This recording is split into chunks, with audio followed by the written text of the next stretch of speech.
Hey guys, welcome to Fearless Cooking. Thanks for joining me. Today we're going to get sauce. I think sauces are something that kind of elevate your cooking. And the thing that surprised me once I started playing with them is that they don't take a lot of time. I mean, sure, there's really complicated sauces. I was like looking at some of these that are butter-based sauces that call for like a half a pound of butter. The problem with a lot of them is you have to use it all at one time. And the thing I like about these is you can make 2 or 3 different sauces, have them stashed in the fridge, and you can completely change up the way that your food tastes over the week just based on what sauce you use. And while we're doing 4 sauces today, you can use this base of sauces to probably make, man, 12, 15 sauces easy. So anyway, before I start going through ingredients, the way you ask questions is there's a Q&A and there's a chat. Just either one of those, Jude will relay the question to me. But in honor of it being let's get sauce, and I don't recommend anybody getting sauce, but if you want to fix a cocktail, certainly be my guest. Just drink responsibly. So today, this is Bombay Sapphire East. So it's got some botanicals in it that I like. And I'm going to do a Topo Chico. Let's see. Yeah, my poor Longhorn bottle opener doesn't play the Eyes of Texas or Texas 5 anymore. It's, Right. giving it up. Yeah. And then I'm going to use a half a lime. All right, so here's my half a lime. And this is one of those, this is also one of those drinks that kind of like works if somebody's doing keto because it's a super low carb drink. All right, so I'm going to change the order up to the sauces.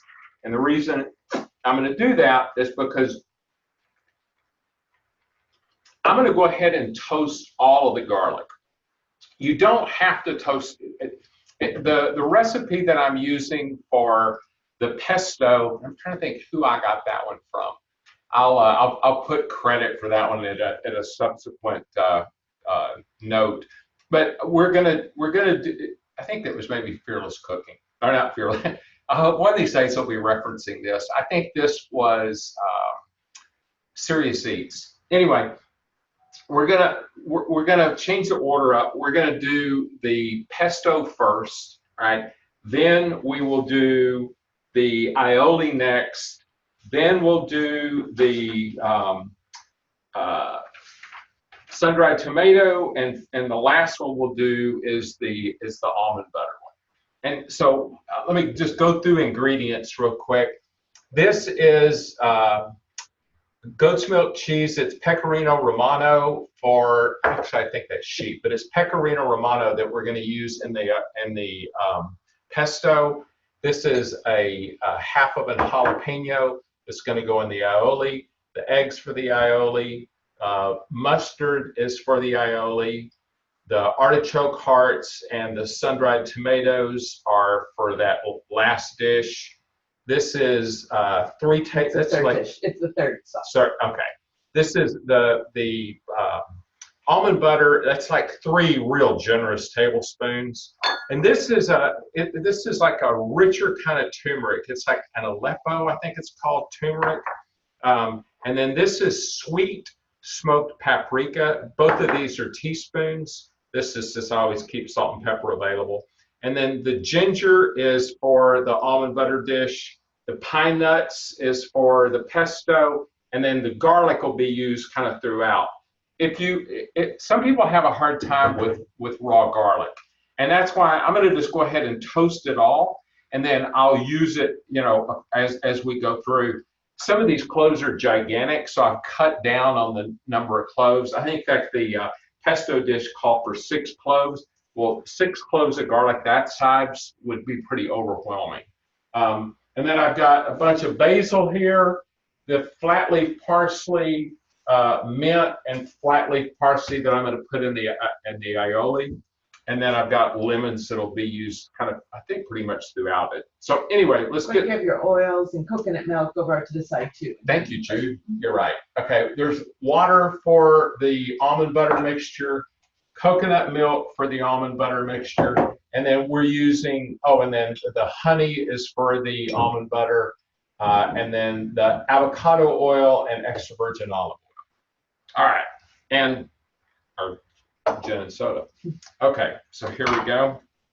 Get this thing lit. So so people don't necessarily have to toast the garlic. No, you can certainly use the garlic raw. I would recommend toasting it for the pesto, just because we're gonna pound the basil and the flat leaf parsley in the plastic bag. The reason we're doing that is it just brings some more of the oils out. It bruises the leaves. But no, you don't need to toast the garlic for all of it. I'm just going to do it throughout all of it just to see, okay, does it make a difference in the taste?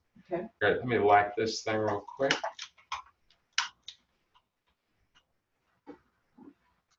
Here we go.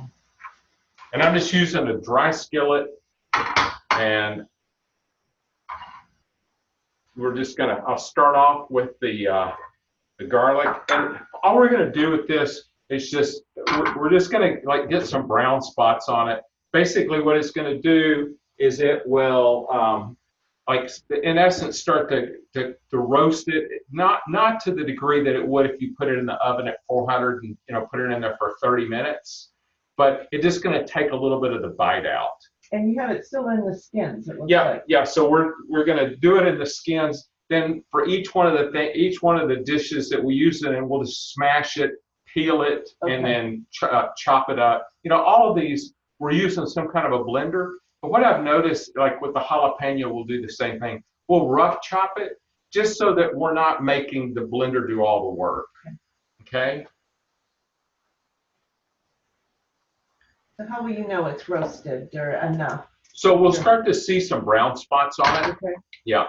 I mean, basically, it just kind of burns the skin a little bit. I probably could put the pine nuts in at the same time.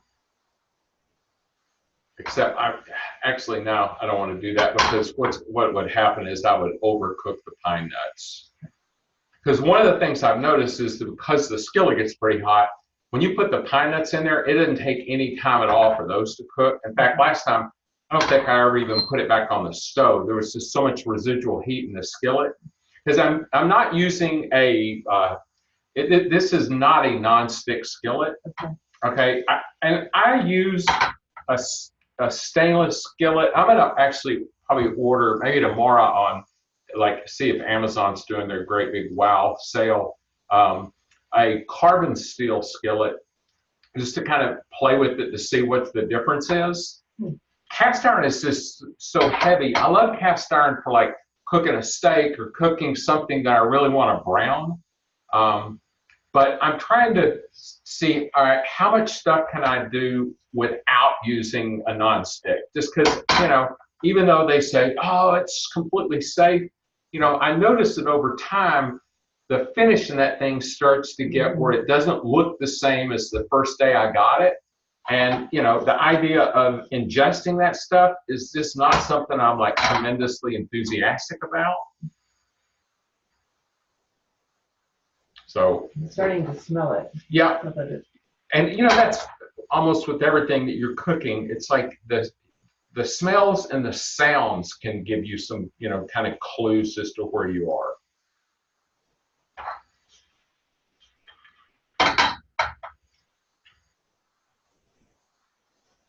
Yeah. How long does this usually take? It'll probably take 5 or 6 minutes. Okay. Yeah. Cool.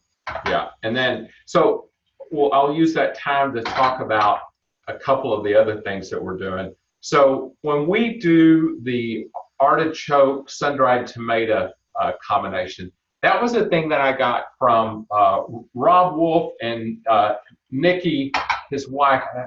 I can't remember what her last name is, but they did some stuff around the sauces as a way to kind of break up the, kind of give you some variety with keto meals. It was in their keto mastery class. And so you're using the artichokes to kind of provide like the richness to the sauce and the kind of the creaminess. Well, you can also do it with heart of palm. So what I like about this is that you can keep artichokes in the fridge. I buy the ones that are the big marinated jar from Costco, and I also buy the big jars of hearts of palm. That way, if I want to throw a sauce together, I can do it in just a minute. And like I'm doing it with sun-dried tomatoes, but you can also do it with basil. You can do it with, we could use jalapeno. You can use cilantro. You can use tarragon. Pretty much, rosemary would be good. Any herb that you have an affinity for. And my suggestion is because this is not one that's where you're having to like use a half a pound of butter to do it. You can play with it because your only cost really associated with it is your olive oil. So you can kind of see, okay, hey, I really like the way it works with this herb, or actually this combination of herbs, and it gives you this tremendous amount of versatility and the the flavors of the food you cook. The other thing we'll talk about while we're waiting on these guys to finish up, they're coming along. You can see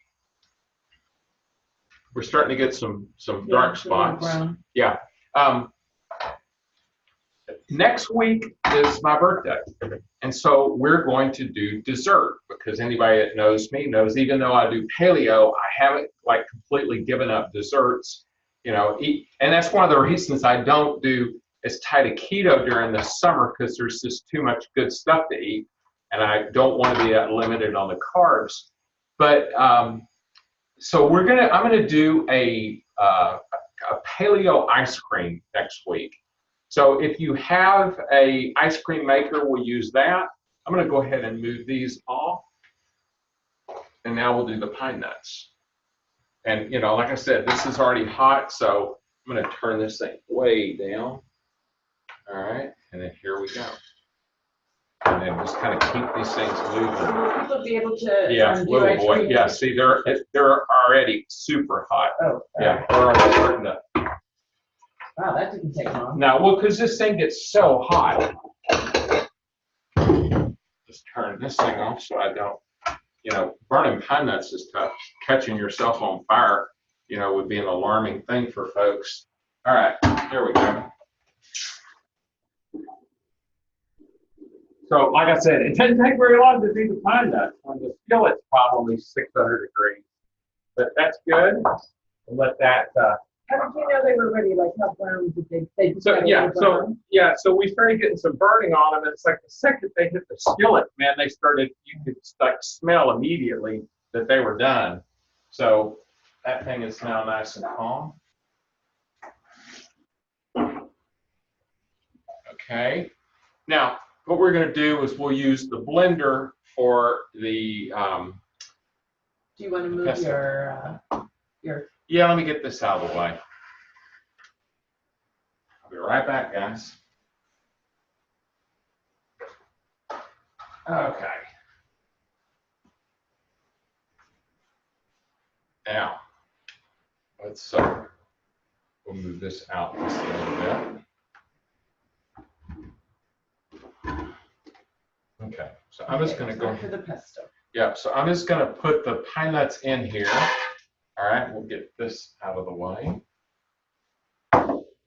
And then we're going to, and I see a leaf here. I went through the leaves, and this is the sort of stuff that can happen with basil. It's just this kind of a fungus I think that gets on there.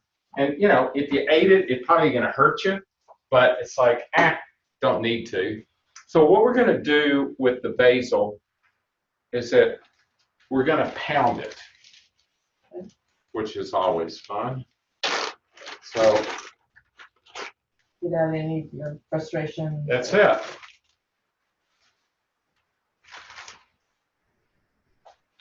Oh, I'll avoid the urge to put that in there. Yeah. This is about 4 cups of basil? Yeah. Yes, it is. And it's these are probably generous cups. Anybody that's cooked with me knows that, there are things that I measure and there's a lot of things I don't. So, I kind of eyeball it. Like, to me, that's about 4 tablespoons worth of flat leaf parsley. Okay, so you're putting the parsley Yeah, in I'm there putting as well. Okay. a little bit of fat. That was 4 tablespoons theoretically. And then this is theoretically 4 cups. All right. Of basil. So I'm just going to close this off.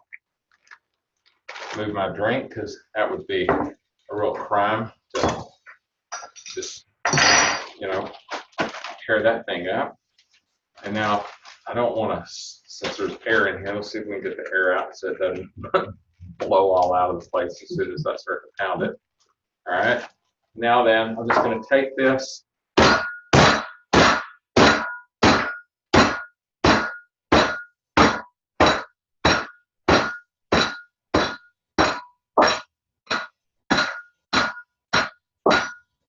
Look at it bruised. Kind of nice acoustics there.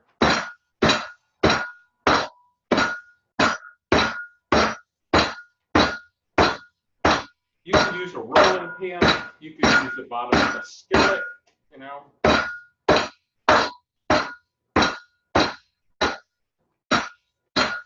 Sure your thing don't fly off your cutting board. Yeah, I know. I keep watching it going. Yeah, it just keeps going up and coming right back down in the same place. I know.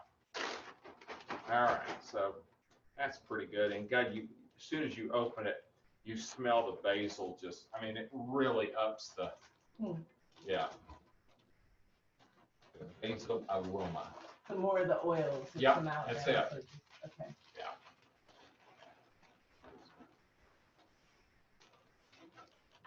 All right. So that's done.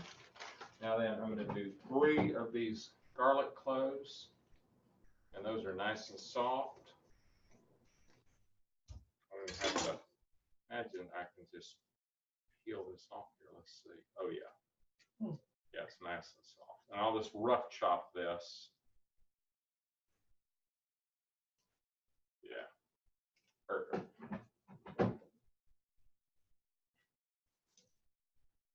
Okay. This one.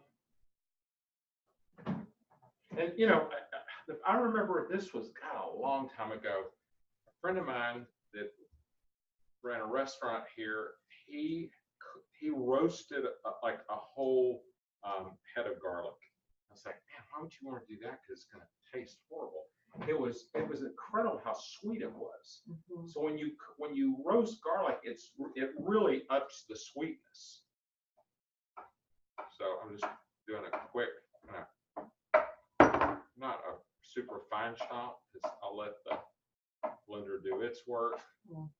The audio is a little low since the hammering, so you may need to speak up. Oh, okay, yeah. So it may have it may have compensated, probably like down regulated it or whatever. Okay. All right. Hopefully it's back on. All right. Now then, I'm gonna add the garlic, and we'll add the wait a second. Yeah, hang on a second. I'm actually gonna look at my notes. All right, we're gonna do the lemon. No. And you also have olive oil. Yeah.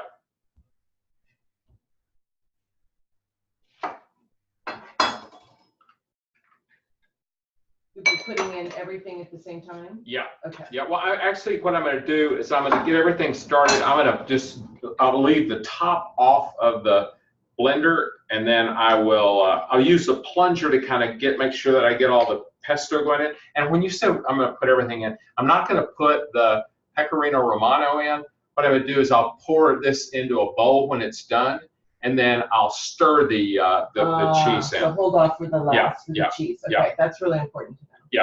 All right. Now then, put this lemon in.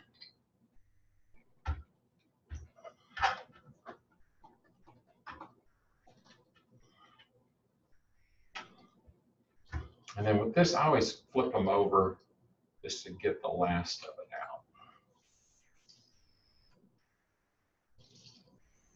out. Okay, there's that one. Let's do this one.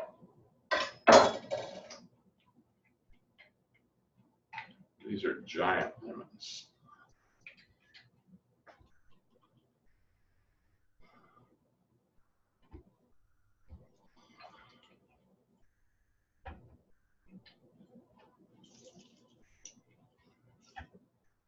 What other,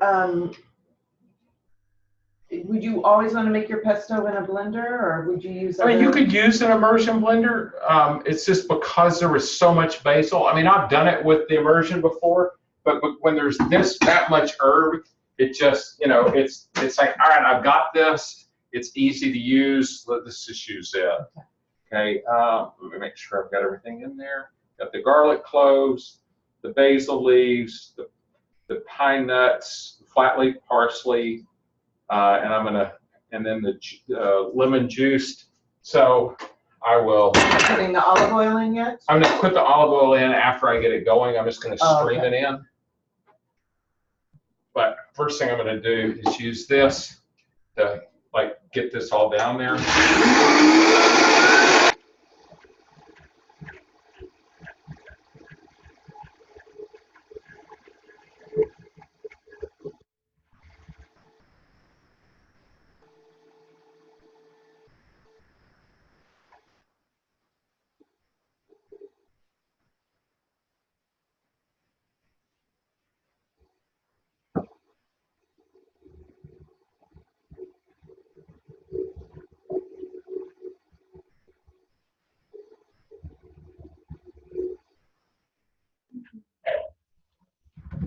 Yeah, that probably made the speakers go crazy. Yeah, so you may really need to speak up after this. I don't know if you can hear me guys or not. Hope so. All right. It's a noisy show. It is. Huh? It is. All right. So now then, I will put this off into a bowl. You know, we still have little pieces in here, but. So why do you put the cheese in afterwards? I don't know. That's what I saw in this last one, and I like it a little better that way because I like that kind of like different textural elements. Doesn't blend it up as much, Yeah. So you have more. Yeah. You know, with this, I actually like this. I mean, you know, one of the ways that they do it, like I was watching, I think it was Simon Nosrat on her Salt, Fat, Acid, Heat, the Netflix thing. The woman that she worked with in Italy that had her own olive plantation, they did everything in a mortar and pestle, and Wow. you know, and they use salt. In fact, that just reminded me, I didn't have any salt in it, so this would be not very good without it. So we're gonna rectify that right now. All right, so we'll just leave. The cheese has some salt in it too. It does, right? and so you don't want to just like go completely nuts whenever you have that much pecorino. So I'll just take this real quick.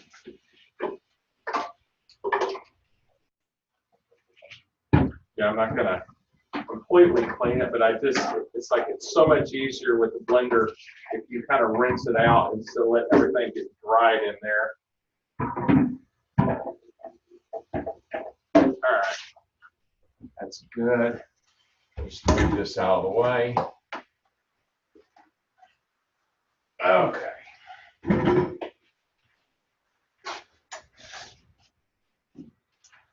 All right.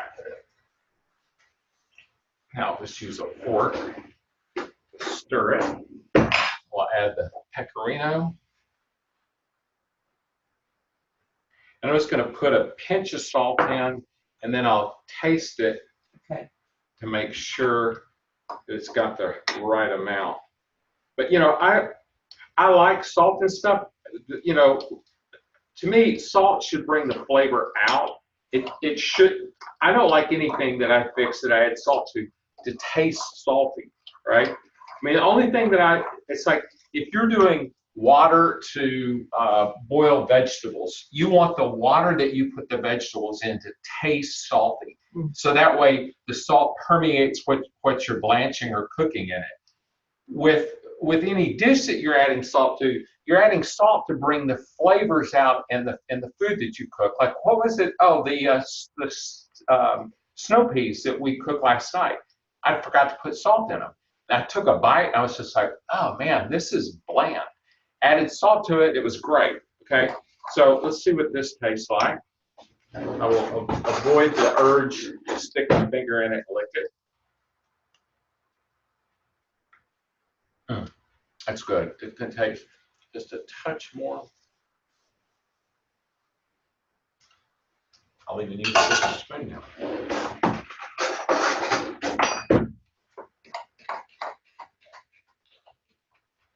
All right, and actually, let's put a little pepper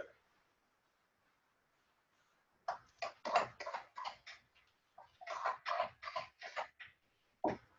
Oh yeah, this looks great. I like that a lot. All right, cool. So pesto sauce ready. What kinds of things might you put the pesto sauce on? Flip-flops. You could put, I mean, I like pesto on just about anything. I love it on eggs. I love it on meat. I love it on vegetables. I mean, there are very few things that don't benefit from adding pesto. I'm not going to add it to my drink. Okay. But the salt, it's just magic. So anyway, we'll leave it at that. Okay. All right, put this over here. All right, now then, let's go to the aioli. All right, so I'm going to use a blender cup for this one. I'm going to use the immersion blender. And I make this stuff, I make homemade mayonnaise all the time just because, anytime I have a recipe that calls for mayonnaise, I'm not going to use Hellmann's, all right? Nothing against those guys. I just think there's no product that you can get out there that's equivalent to this. So you just put the egg in, and then we're going to put a squirt of, we're going to put a squirt of Dijon in. That's about a teaspoon, yeah. Mm-hmm. Okay. Let's get this out of the way. I was wondering if it was going to do that. Kind of glad I didn't have it aimed at me. All right. And then we're going to do a clove of garlic. We'll do a small one with this.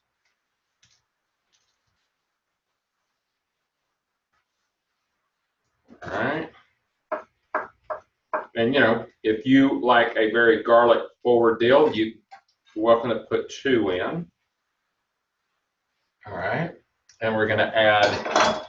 Does it matter which order you put these things in? Not really with this. I'm going to go ahead and get this established before I put the herbs in. Okay. Okay. I'm going to put a half a cup of, and I'm just going to eyeball. There's a measuring thing on here. I'm going to go just a little above half because I already had something in there. All right. And then I'm going to add a half a cup of avocado oil. And you could do it all with one or the other. I like the flavor profile whenever I mix them like this. I feel like the mad scientist here. All right. And then the pinch of salt. And I'm going to do a generous pinch. Okay. And then I think this one calls for a full. Okay, half a lemon. Half a lemon. All right.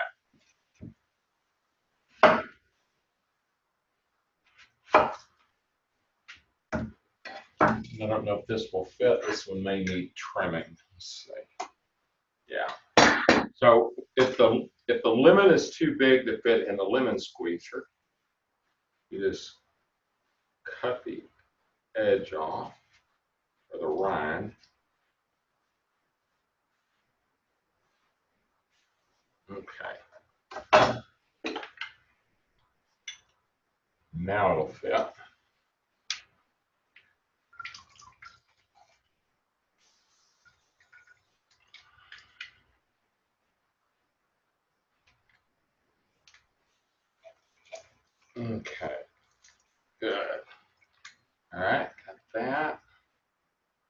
And now then we're going to do the, I'm going to put the jalapeno in there.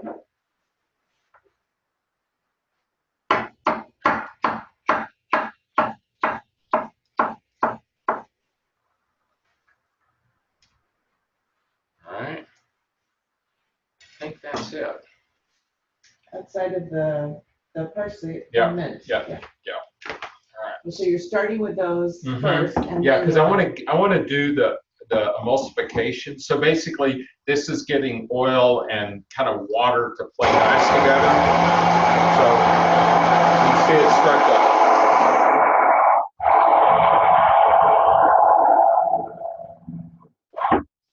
Get this where you can see it.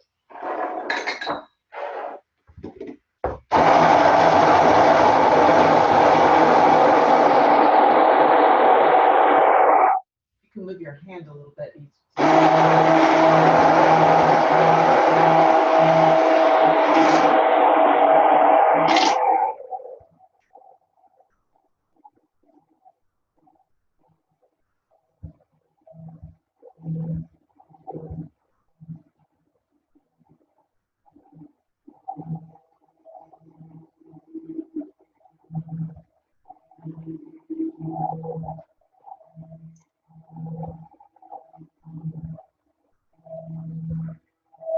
All right, now then, we're going to have the herbs. So the longer you blend it, the Thicker obviously it gets. it can Yeah. get thicker. Yeah, the thing that you, like the reason I don't use the Vitamix is that you can actually kind of overpower that, and they call it breaking it, where basically it falls, it's not emulsified anymore. So all of a sudden you have this separation of oil and all the non-oils. All right, so now I'm just going to do a handful of, and that's about a handful there, of flat leaf parsley. And then I'm going to do a handful of mint. All right. Now, got it. That smells good. All right, so let's go to Tim.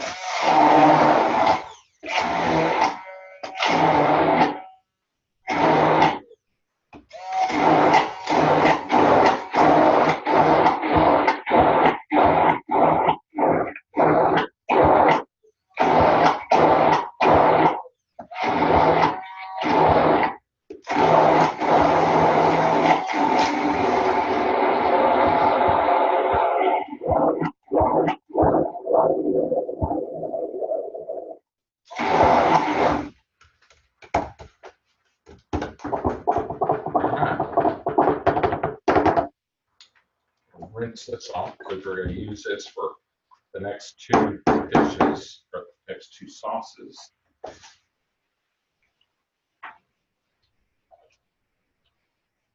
So what do you often put the aioli with? So Same thing?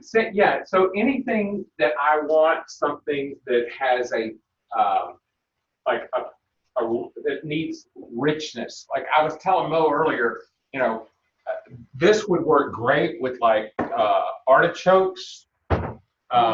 It's just, you know, fish, beef, pork. I mean, kind of, and then same thing with vegetables. Any of the, you know, like this would be excellent with asparagus. It'd be great with,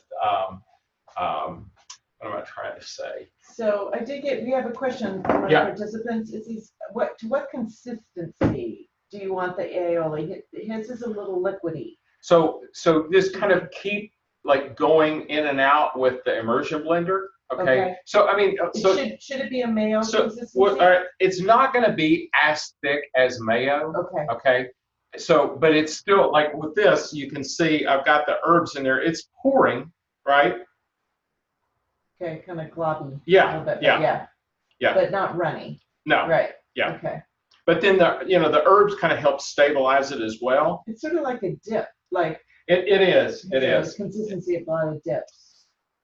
You know, this is one I want to play with it and add like a whole lemon just to see, okay, does that let it, you know, do even more emulsification? Where is the spatula thing? Yeah. It's right there. It's right there in front of you straight in front of you. Keep looking to the left, right there by the plunger.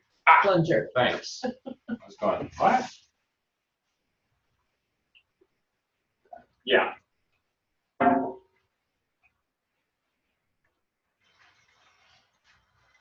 All right. Yeah, because I didn't want to waste it. This. That would be kind of criminal.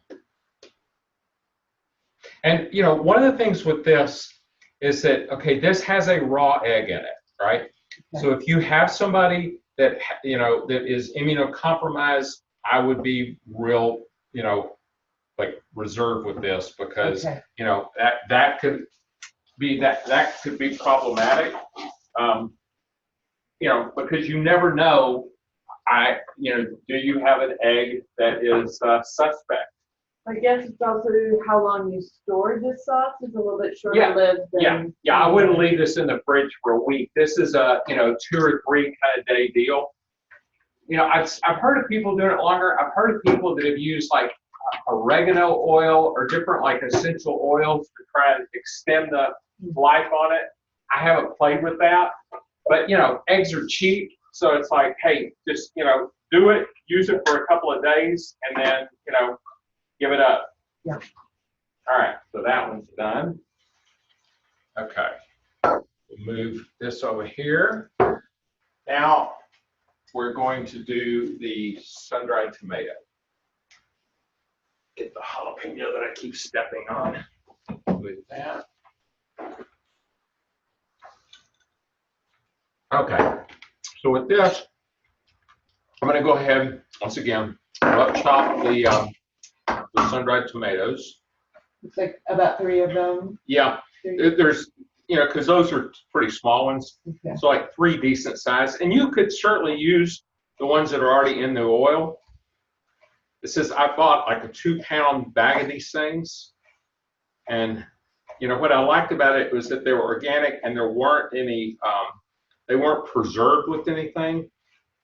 And so many of the ones that you get have some kind of a, what do they use? I think they typically use like a sulfur dioxide or something. And it's not the end of the world, but it's like, hey, if I can get it without it, great. So I'm gonna put those in there. And that's probably like a good full artichoke heart. Like I said, I love getting the marinated ones because then I don't have to monkey around with peeling them and doing all that. And Jude differs with me on this, and I'm going to do a vegetable show, and we'll do an artichoke in that because I think artichokes are intimidating, and I also think artichokes fall a little bit into the category that I put quail into, and that is I think you expend more energy preparing them than you do from eating them. But hey, it's popular. Yeah, and it's something that a lot of people love, so we'll tackle that. All right, so let's see what else we have. I'm sure we have garlic. There's 1 garlic, and let's see what else there is. There is 2 cloves of garlic, it says. Yeah, but I'm going to do 1. Just 1 because it's big. Yeah, and then I'm going to do the 1/4 cup of extra virgin olive oil. And I'll do kind of a heavy pour on it. So. I think you have a 1/4 cup out there. Let's see, I think it's a 1/2 cup, so I'll just eyeball half of that. There we go. I don't, this is like the sort of stuff I'm not that like freaked out about quantities on something like this, that it's going to work regardless of kind of the ratio on it. We'll put a pinch of salt in, and then what else does it need? That's all your ingredients from the list here. Yeah, salt to taste. Okay, good. All right. And this is one you could also, if you wanted to, you could add lemon to it, but let's taste this and see what it's like.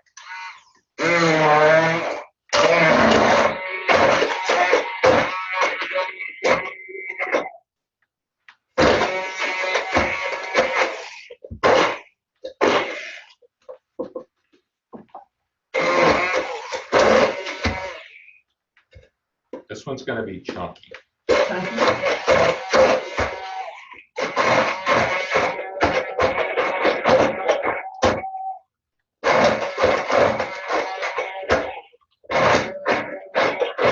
messy. I'm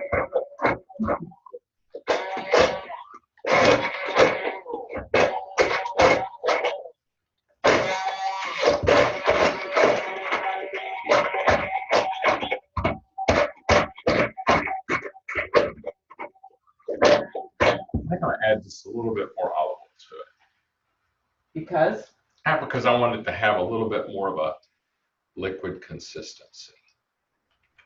Or not liquid, but just a little thinner than it is.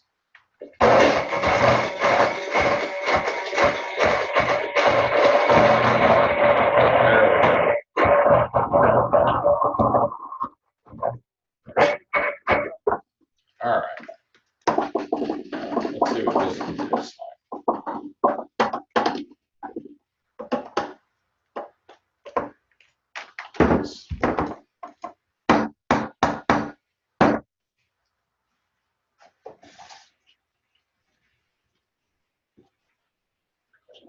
I would imagine this would be really good with chicken, especially.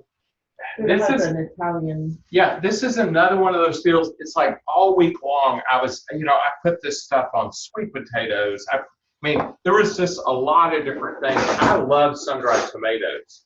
So, there was very few things that I didn't like it on.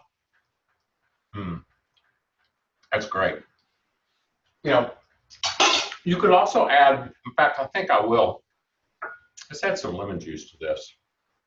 Why are you doing that? Because I want to brighten it just a little bit. A little more acid there. Mm-hmm. Is your faucet dripping there? It is. That thing is irritating. There you go.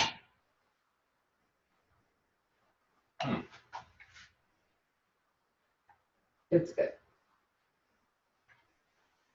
See, Thomas Keller doesn't have to put up with that shit. Right. One day. That's right. But it's nice to know you can cook this well in any old kitchen, right? That's right. Doesn't have to be fancy. That's very true.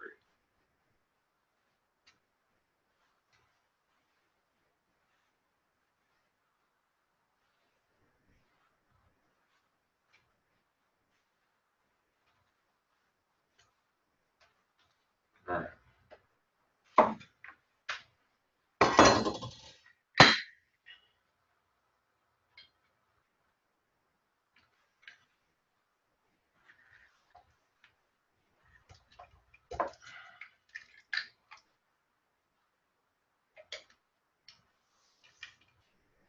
Okay. So you're going to mix it back with a blender, or you just? No, I'm just going to use a fork. Okay. Actually, I'll use a spoon, and I'll use that.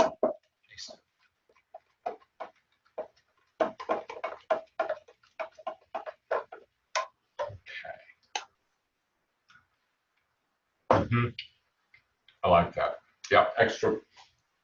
It's an extra little kind of bite of brightness. So put this in a bowl. Catch.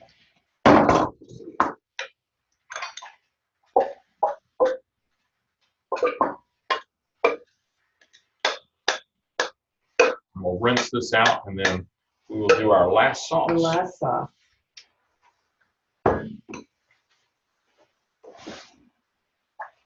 This is probably the most involved sauce. Actually, that's what's nice about these. It's really none of these are super involved. Yeah. And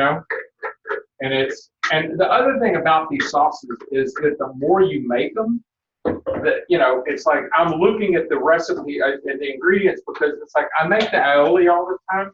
I don't make these other ones. These are ones that I've kind of added and played with. Megan, my daughter, was telling me how much she liked. Let me get rid of the lemon I keep stepping on now. She told me how much she liked this. It was coconut. I don't know if it even had coconut milk. It had almond butter and turmeric. That it was a dressing that she got from Trader Joe's. And all you do is look online, and sure enough, you see different versions of knockoffs. And I always a lot of times we'll take them and kind of combine them, which is what I did with this one. So this is a Jim Brown. Yeah, it's got, because I'm using a different kind of turmeric. It's not a standard turmeric. In fact, let me see what it's called. Oh. It is, no, that's not it. Here it is. It's called Alleppey, Alleppey. And it's I don't know if it's from I don't know what it is that makes it different, but if you look at it's a completely different color. It's a richer, kind of it's got more of an orange tint. Mm-hmm. I use sweet smoked paprika and a lot of stuff, and I thought, hey, that'll work well in this too. So that's a teaspoon of that I'm going to put in. Okay, do that, and then we'll put the turmeric. And turmeric is like, man, now all of a sudden everybody's discovering what an incredible herb it is. But folks around the world have been like going to town on this stuff forever. All right, I'm going to do almond butter.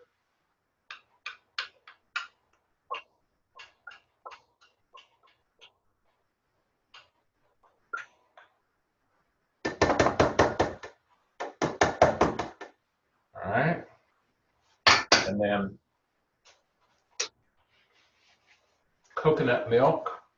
I think, what did I say, half a cup of coconut milk? Yes. All right. Full fat coconut milk, right? So that's about a half a cup. And honey. And I don't want to put a lot in there, but just a little bit. That's probably a tablespoon.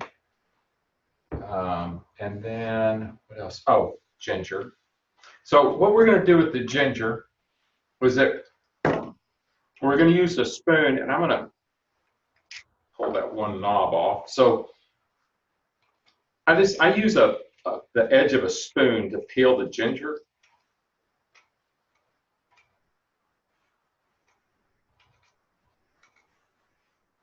So I'm just getting all the skin off of it. You could have done this ahead of time, but with this one I was like, all right, we'll just do the prep during the meal or during the thing. I just tried to get everything, the stuff that I needed to measured. That was it. All right. And then I'm going to just rough chop it.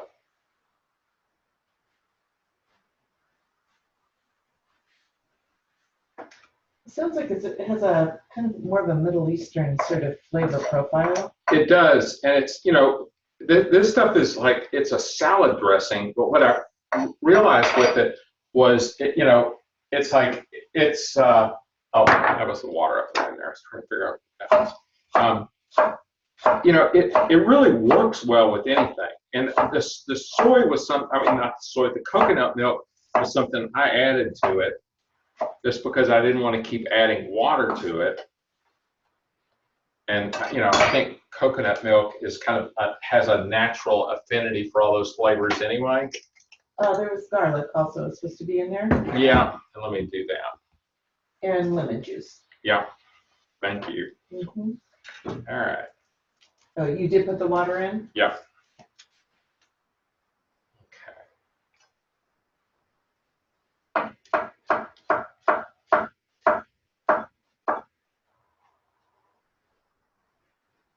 Go. That's there. And then how much lemon juice? I think it's a lemon, isn't it? It says a fourth cup. A quarter of a cup. So that's 1 to 2 lemons. Yeah, because in this, there was like a variety of opinions out there as to how much lemon. So, but we'll go ahead and do 2. So I'm going to grab another lemon.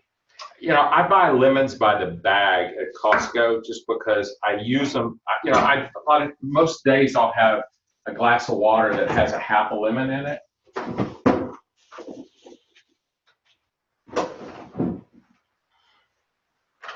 right, and there we go.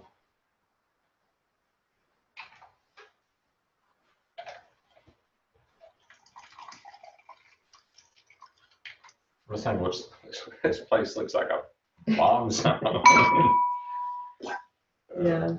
But you know, when you cook, yeah, it's like you make a mess. What I like about the reason, and man, I would recommend to everybody buying I forgot what I paid for all these little glasses. They weren't that much.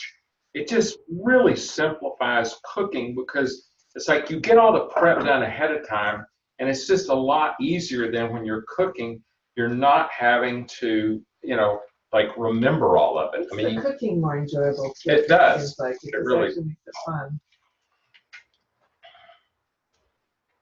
I guess that tells me I need to, pack some for Colorado. All right. It's been in nicely right on the top of the dishwasher, so they're easy to clean. Mm-hmm. And they're not a hassle to wash by hand either.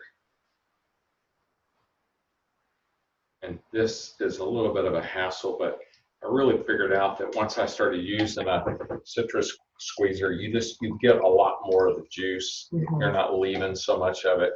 And Jude and I had this debate about, cutting off the piece of the lemon and, squeezing it twice. And we actually measured it, and you get probably, maybe another tablespoon out. So yeah, that's why I always cut the end off and squeeze the lemon twice.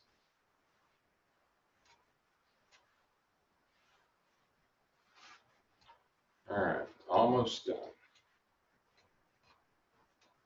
So this you could use really as a salad dressing if you had made a big salad. Oh, absolutely. But I mean, this is another one of those that I put on sweet potatoes. I put it on meat. I think on the grilled chicken that I made, it really goes, because almond butter, a lot of times I'll eat something and I'm like, it needs almond butter, which is weird. I would have never said that stuff before. But what I like about it is that it brings, it kind of brings this kind of an Asian influence to it, I guess. Okay. You get your garlic in there, right? Yep.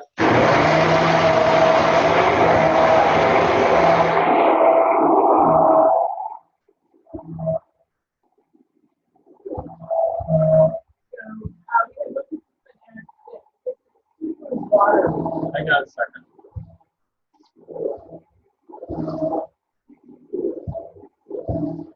Uh-huh. Is it super watery? Should you add more almond butter? Yes, because what I did is I overdosed on the coconut milk on this. Okay. Yeah. So more almond butter. You can add more almond butter to thicken it up. Okay. But what I noticed with it is that before the almond butter, it was super thick. So this, I intentionally said, okay, I want it to be less thick. Now, let's see. So you could have it thicker or thinner, depending on how you want to do it. Absolutely, yeah. So, because, yeah. This is, yeah, okay. So let me taste it. But that consistency there would work a lot better for a dressing. See what it needs. Nothing. Wow, that's great. I like that a lot. All right, so guys, we have, and now, really any of these you can kind of like play with and make your own. And, what I would suggest is make 2 or 3 of these and just keep them in the fridge, right? In other words, each week figure out, okay, what's a couple of sauces? And I'll keep trying to expand our sauce repertoire.